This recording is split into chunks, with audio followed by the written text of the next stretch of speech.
I'm back again, do another video. Today, I should have done it when the engine and transmission were out of the car. Didn't think about it until now, or yesterday to be exact.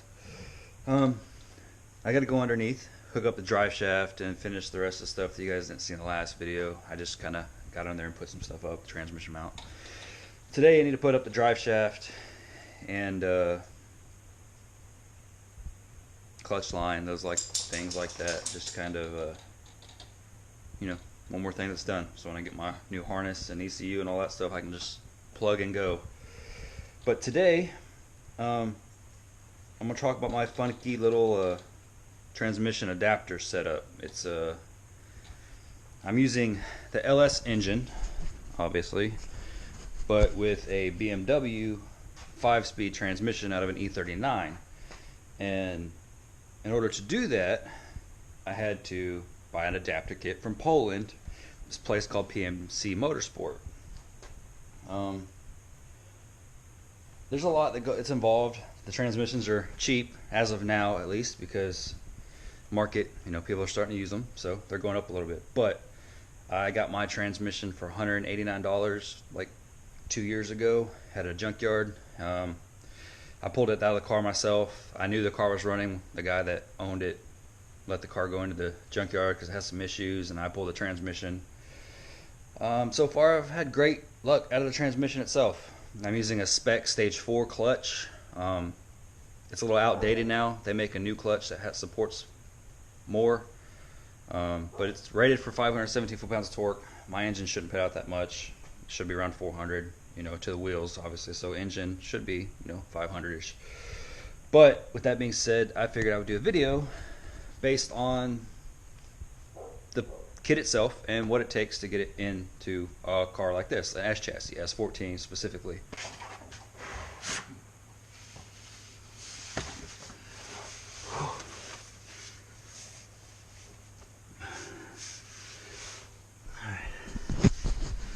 Now, as you guys can see, I have a PMC shifter. I'll show you that in a minute. Which you don't need specifically for this, but I found it just made the whole swap a lot easier. I have custom Guibo adapter. The factory BMWs come with that rubber Guibo joint that hooks to their drive shaft, and it's just, they get sloppy. And so the best thing to do is turn this into a 1310 flange, and there's a company, Drift HQ. This is one of their last prototypes, I think the guy said. I got it about a year ago. It just bolts on right here on a triangular transmission yoke, and then it turns it into a 4-bolt 1310 flange, so you can just put a regular style U-joint. It's a drive shaft. Regular style U-joint up there, and takes care of everything for you. The kit itself is this.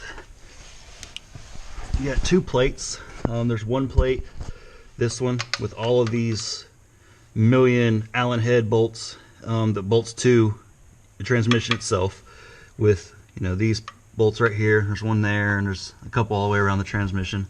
And then there's another plate, this one, that you can't really see it that well, but where that bolt hole is up there, that bolts to the engine itself, and then the 2 plates bolt together using all these little Allen head bolts. But I've learned, after taking this in and out so many times, that there was no real way to get it out of the car with the engine and transmission still together in the car. So the best way I figured out to take the transmission out with leaving the engine is to do some of my own custom cutting. And so these holes right there and right there, I had to I took a hole saw, drilled holes out, and then cut them to fit. And then up top, you can't see it from here because I've already got everything in there. Well, you kind of just see it. I had to cut so all those holes were accessible, all those bolts. So now I leave this plate attached to my engine plate, and then I lower the subframe 3 inches, undo these bolts, and I can pull the transmission out without having to pull the whole engine and transmission together. So far it seemed to work. I'm sure I'm going to run into some more issues eventually and have to do more custom work, but as of now it's not that big of a deal. And the PMC kit also, since the offset spacers, or since the transmission will offset, you have to run a different flywheel, and luckily they provide a custom flywheel. It's kind of funky looking. It comes out about 4 inches, and then you bolt your clutch to that. You can't really see it that well. Like I said, I should have done this with everything out, but this is the flywheel itself. Nice piece of billet aluminum, and then the spec stage 4 clutch bolts directly to that. And then in here, it's also applied with a new metal or a brass pivot joint. And then I also have a brand new slave cylinder because my last one exploded, and that was not fun. So everything is in there. This hole I had to cut. Like I said last time, my slave cylinder exploded after I put everything together. I cut this hole trying to, I guess, fix it without taking everything out. It did work, but I still had to take some stuff out because I had something else going on that was, anyways. But now I guess this hole just allow some of the heat to escape, clutches and all that, heat saturation. You don't want it to have any fade and not grip while you're going in 3rd gear or 5th gear if you accidentally go into 5th gear, which is really easy with these, and I'll get to that in a minute when I go back up top. But for now, you can kind of see this other plate here. You use a factory flex plate off of your LS engine, and then the flywheel goes on that. And then nowadays they make their own flywheel bolts, but whenever I got this kit, I had to make my own. So I used some Audi 1.8 turbo head bolts. Those are the only bolt pattern that matched the stupid LS crankshaft thread pitch. It was an something weird, M11 by 125 or something weird like that. But just cut them down to the length that I need them, and I've been using those and I don't have any single issues. But right now I'm going to go ahead and get this drive shaft on together, and yeah, I'll get started and show you guys what to do from here.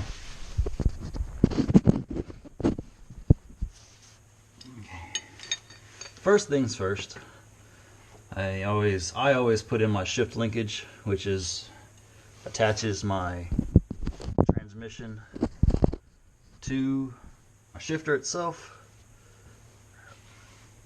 Let me see here. Should work.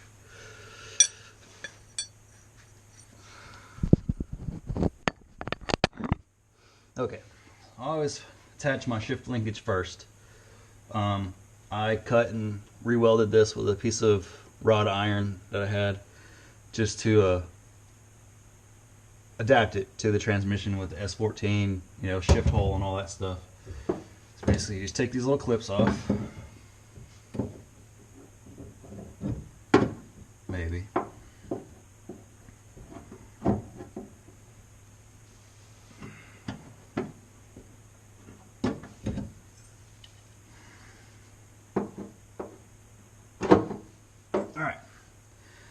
And I made it to where my short end goes towards the transmission.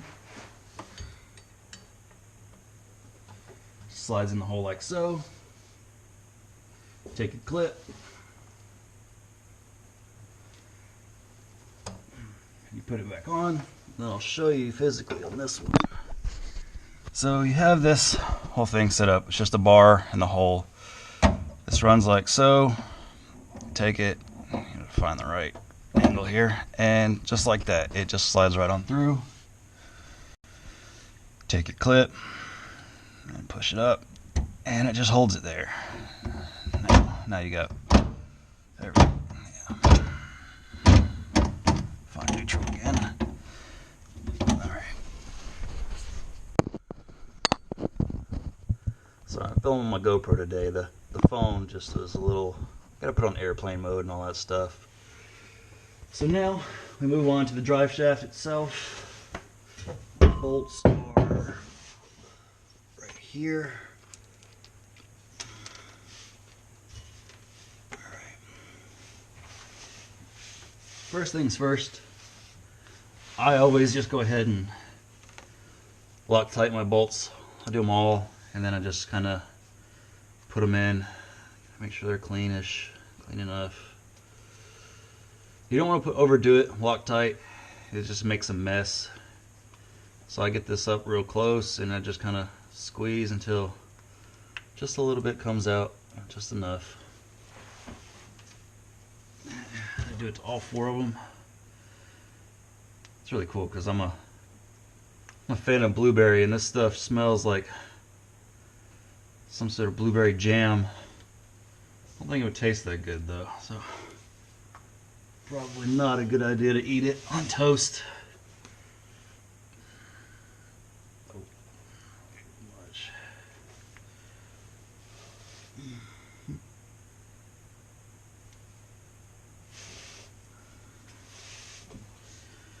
Getting old. I'm breathing too heavy just to crawl underneath the car. There we go. Alright. Always put your cap back on.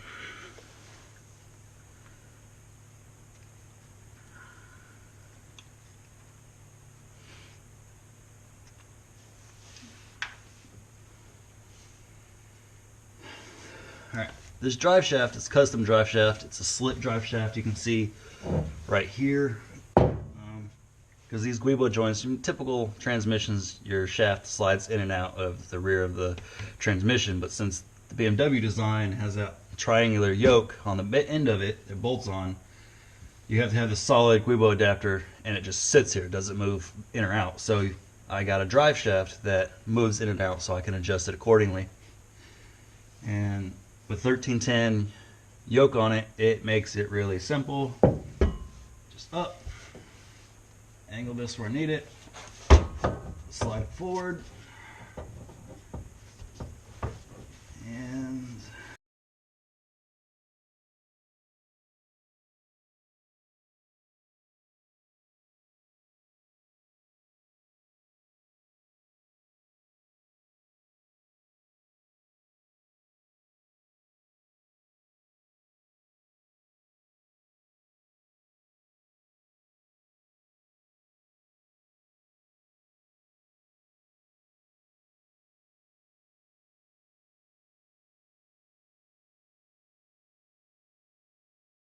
another really nice thing about these BMW transmissions is that since everything is bolted on, they're all self-contained, so you don't lose a bunch of trans fluid every time you have to pull the transmission out. I've replaced it once, filled it up, and I've been good. Haven't done that many laps in this car, unfortunately, because it keeps breaking, but it's solid. Still need to tighten up these trans crossmember bolts that custom crossmember I had to make, but all in all, it's pretty simple. And you build a car that's simplified and it's easy to work on. And I also, when I got this whole drive shaft made, I had, oh, look at my flashlight. I had a 1310 flange for this side as well.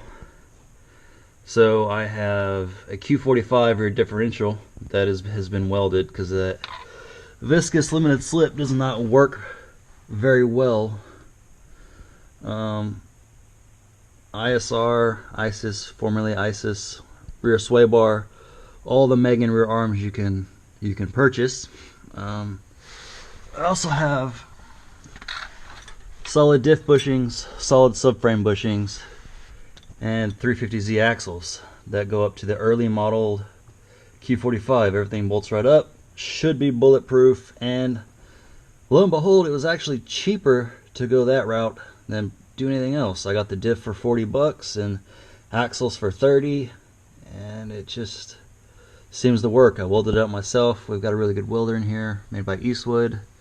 I got to get these brake lines up and out of the way because they've just been hanging here since last time I got the car in here. But I'll worry about that another time. Right now, we'll go back up above the car. And yeah, this floor is really cold.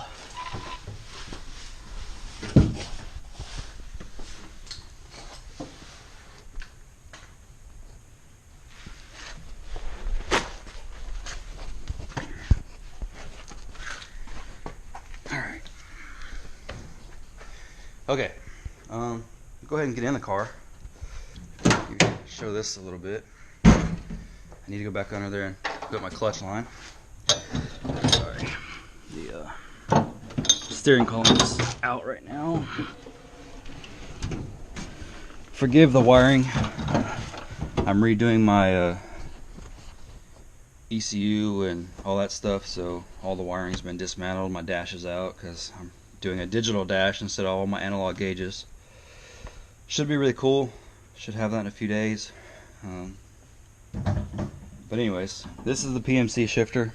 I don't know why, but ever since I've had this transmission, when it's in neutral, it leans to the right, like so. So it's like always, that's 5th gear. It's a little weird. But if you want reverse, you go to your little gate, your lockout, past the lockout, and into reverse. My plate needs to be tightened down here. But that's 1st, 2nd, 3rd, 4th, and this is what I was talking about earlier. When you miss shift, I have done it myself, going up to 3rd gear, coming out of a corner from 2nd to 3rd, and it goes into 5th. And you do that, I've just roasted clutch because at a small track, you're not going fast enough for the rear wheels to actually pick up and go. They grip up, you just roast clutch. So it's a little weird. It doesn't have like a really smooth gate. So your 2nd, your 3rd is like there. Or, yeah, there. It's really weird. Once you get used to that, it's not that bad. But that's one of the things that you got to take into consideration. I've thought about making a plate that will bolt onto here and prevent me from going into 5th. But another interesting fact about these BMW transmissions is 5th gear is your 1-to-1 ratio. It's not in a 4th gear like most cars, you know. So on a longer track, I will need 5th gear for that 1-to-1 ratio.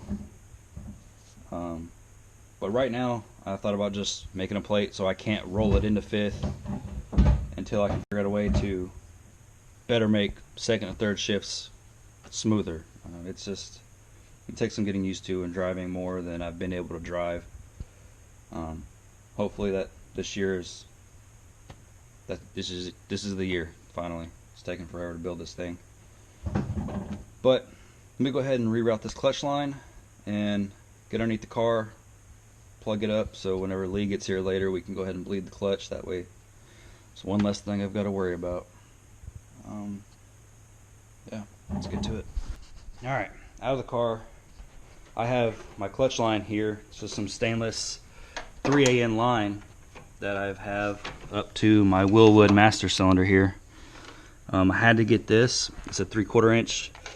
The 241 just didn't have enough volume to push the BMW slave cylinder as far out as it needed to. So I stepped up to the Willwood. Works really well. No complaints at all. It's definitely worth the $100. And then all the line, I mean, it sucks when you gotta purchase more and more stuff, but it's one less thing you gotta worry about in the long run. So now, basically I just take this, I've got it routed up in here, just out of the way.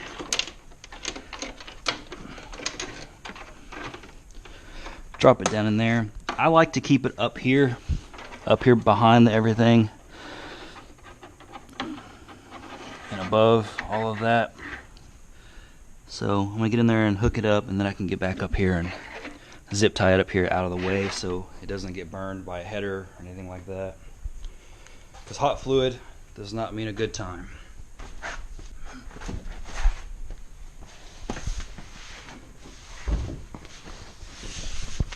Alright, back under here.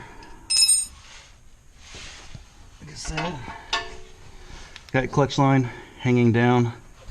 And on these, it's really simple. The slave cylinder is right here on the side. Your bleed screw makes the job fairly easy, if I'm honest.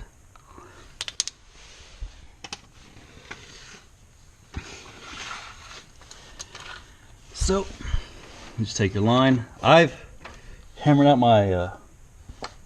this out a good bit already when I first put all this stuff in. Even after, so the gold tape's a little messed up. I need to really redo all that. Keep the heat down. but it's in a nice spot to where it's, for the most part, everything fits like it's supposed to. Just get this in there. It's really hard to do with one hand.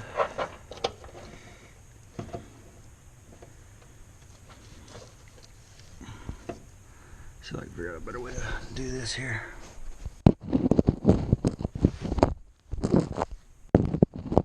Well, probably not. Let's just set you guys right there.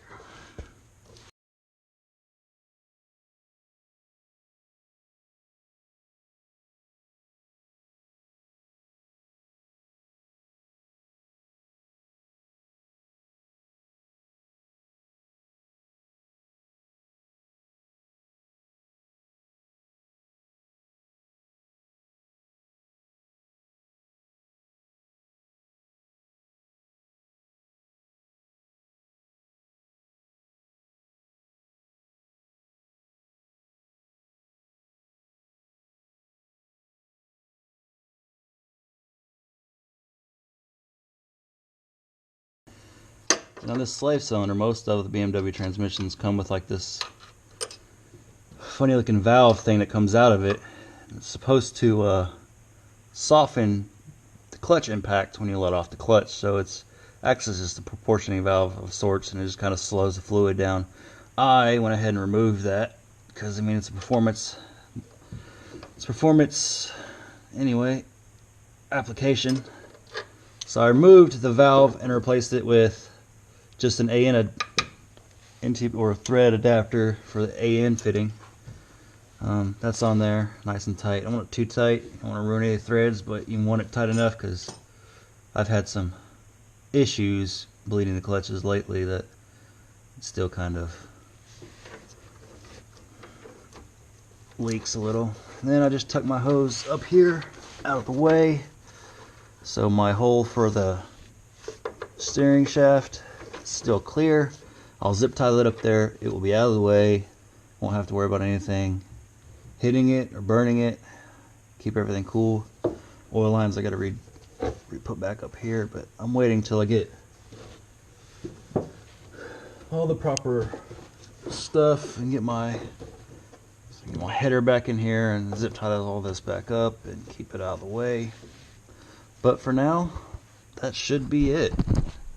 Just waiting on Lee to get here so that I can bleed everything and just have it ready. One step at a time. But until then, you guys have fun.